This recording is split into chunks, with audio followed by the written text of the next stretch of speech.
Well, it may be surprising to hear, but many police officers say traffic stops are one of the most dangerous parts of their job. And many stories about drivers, particularly black drivers, getting hurt or even killed during traffic stops shows it might not be very safe for them either. That's why Lansing Police recently teamed up to make sure Michigan's youngest drivers are prepared. Ashley Graham is here for us now. And Ashley, I know this is something that could affect pretty much any driver. Exactly. You don't have to be doing anything wrong to get pulled over. Basically, if you get behind the wheel and you get on the road, anything can happen. And that is why Lansing Police wanted to do something. Over time, several cases of black people getting hurt or even killed during traffic stops have gotten national and international attention. Now, those tragedies sparked tough conversations and the workshop that you're about to see. The movie Queen and Slim shows what happened at a fictional traffic stop gone wrong. Go ahead and ask you to step out of the vehicle for me. Could you please hurry up? What did you say? It's just cold.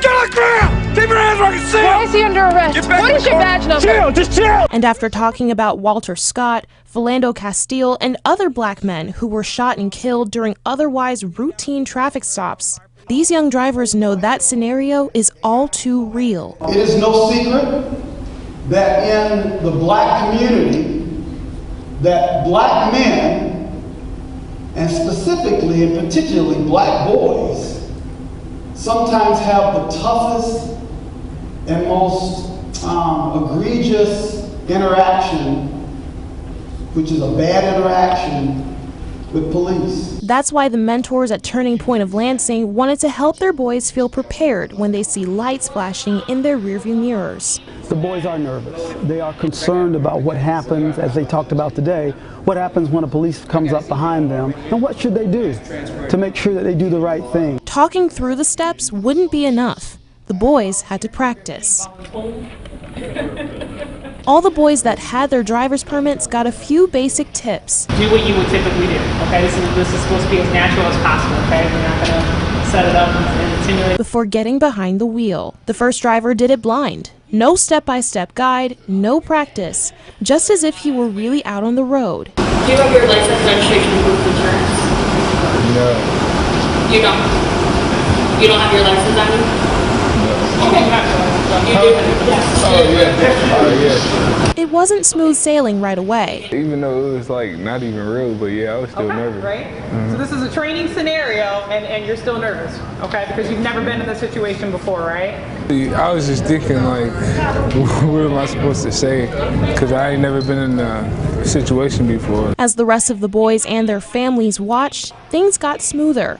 Drivers started using their lights in and out of the car and felt more comfortable talking to police. Is there a reason why you guys were going so fast?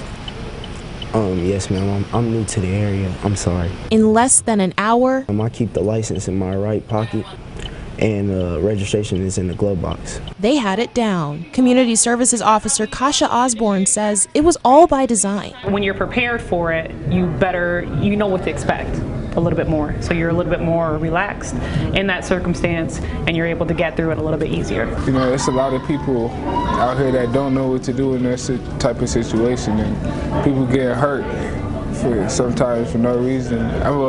Just for not knowing like what to do in that type of situation. Lansing Police Chief Daryl Green says it's easy to see why a session like this was needed. Once a young black first-time driver himself, he knows how it feels to sit in a cop's spotlight.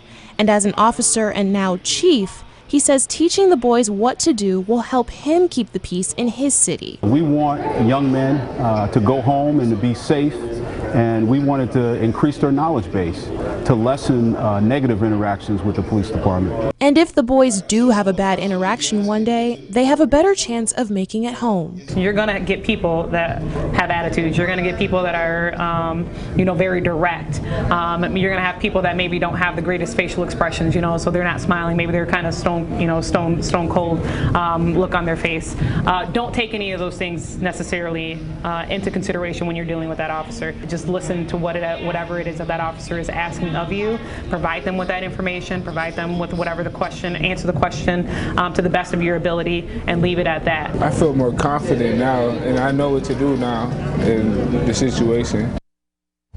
Now, this session took place right before Thanksgiving, and the leaders at Turning Point say that they are already working on setting up another more in-depth session so the boys can ask more questions about all sorts of police interactions and not just traffic stops. Very valuable. Absolutely. It's a great idea. Yeah.